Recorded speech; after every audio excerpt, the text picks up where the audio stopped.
Europe 1, il est 6h46 et si on cultivait notre bonheur? Numéro 1, la liste des bonnes résolutions en cette période de rentrée pour ne pas se laisser envahir par les soucis du quotidien.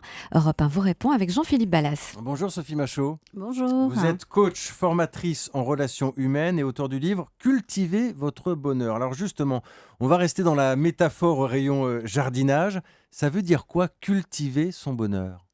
En fait, moi, je suis partie du principe qu'on pouvait cultiver son bonheur comme on cultive son jardin, tout simplement.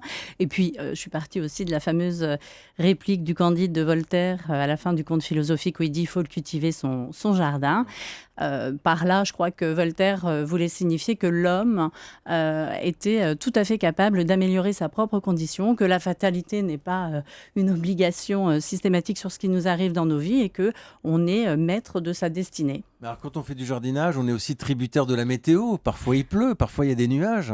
Ah bah, tout à fait. Bah, comme dans la vraie vie, en fait, on a des intempéries émotionnelles, des intempéries de vie, voilà, des choses qui nous arrivent. Et bah, je crois profondément que le bonheur se cultive au quotidien, que on doit semer des choses dans notre jardin de vie, des graines, qu'on doit l'entretenir, et puis aussi savoir récolter un petit peu de tout ce qu'on a jardiné tout au long de notre vie et savoir le savourer aussi. Donc mon livre effectivement est construit en 4 étapes. Il y a semer, arroser, récolter et croquer. Et je D'accord. déroule toute la métaphore. C'est la feuille de route. Exactement, tout à fait. 4 grandes actions pour pouvoir être plus heureux au quotidien. Bon alors un petit échantillon. Semer, ça veut dire quoi?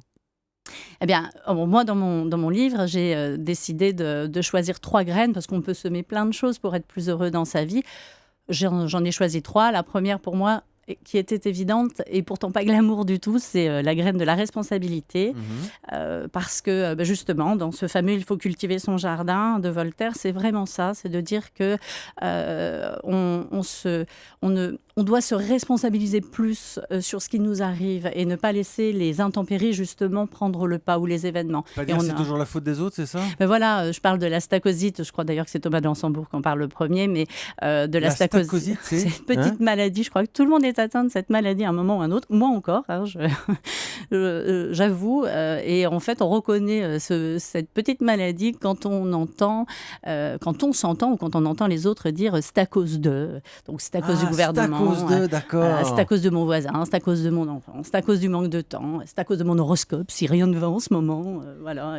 Et le c'est à cause, finalement, le fait de rejeter la faute sur un événement ou quelqu'un d'autre fait que nous, on perd le pouvoir de savoir ce qui se passe réellement dans notre vie. Donc, puis souvent, on attend que l'autre change ou que la situation change. On sait que ça Il n'arrive changera jamais. jamais, ou alors vraiment, c'est très aléatoire.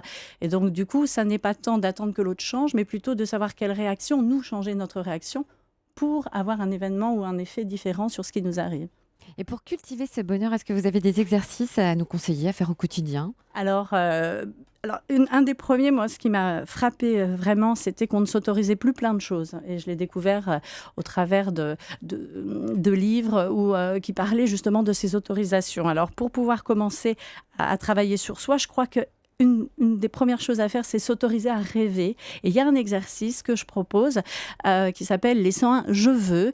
Et en fait, on déroule toute une liste en vrac, que ce soit des je veux réalistes ou non. On déroule les je veux, ces rêves. C'est quoi mes rêves? Et on fait une liste. Alors 101, c'est beaucoup.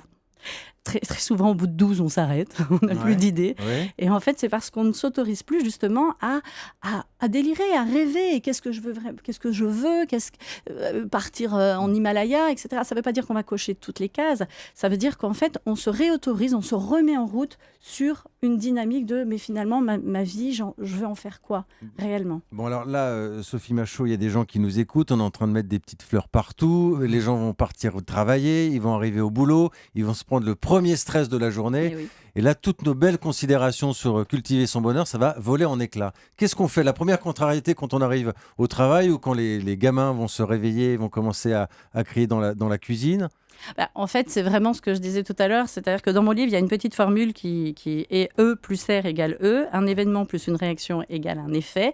Et effectivement, quand d'un seul coup, les premiers stress arrivent, il y a vraiment un travail à faire. Alors moi, j'ai un outil mémotechnique, bon, ce sera un petit peu long maintenant de tout dérouler, mais qui s'appelle Rosita. Ah oui, j'ai Voilà. vu.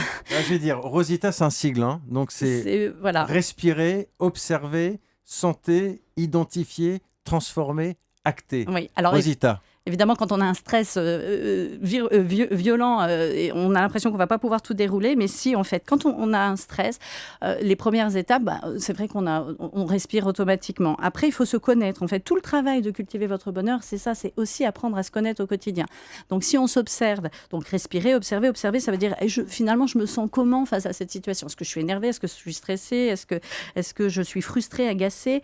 Et puis ensuite, je vais sentir comment l'émotion, elle se traduit dans mon corps. Est-ce que j'ai le ventre noué, on va prendre possession de ce qui nous arrive. Après, on va identifier derrière l'émotion ce qu'il y a, parce que derrière chaque émotion, il y a un besoin qui s'exprime. Donc, ça va être, si je suis en colère, ça va être peut-être un besoin de reconnaissance. Si je suis frustrée, c'est parce qu'on m'empêche d'agir peut-être. Et donc, voilà, et on déroule, transformé.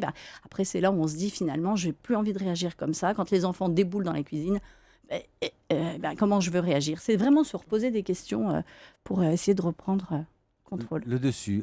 Vous êtes coach. C'est quoi le profil des gens qui viennent vous voir ?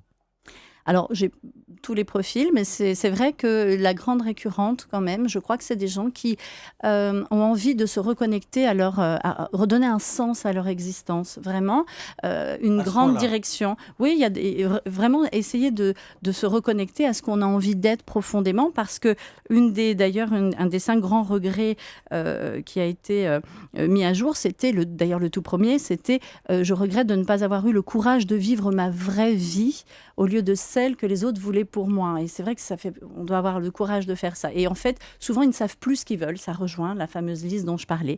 Donc, savoir reposer des « je veux », mais finalement, je veux quoi dans ma vie ? Merci Sophie Machaut, coach, formatrice. Merci. Votre livre, Cultivez votre bonheur. Vous avez aussi un blog, je crois. Concentré de bonheur, oui. Concentredebonheur.com. Merci d'être venu nous voir ce matin à Europe 1. Bonne journée. Merci à vous.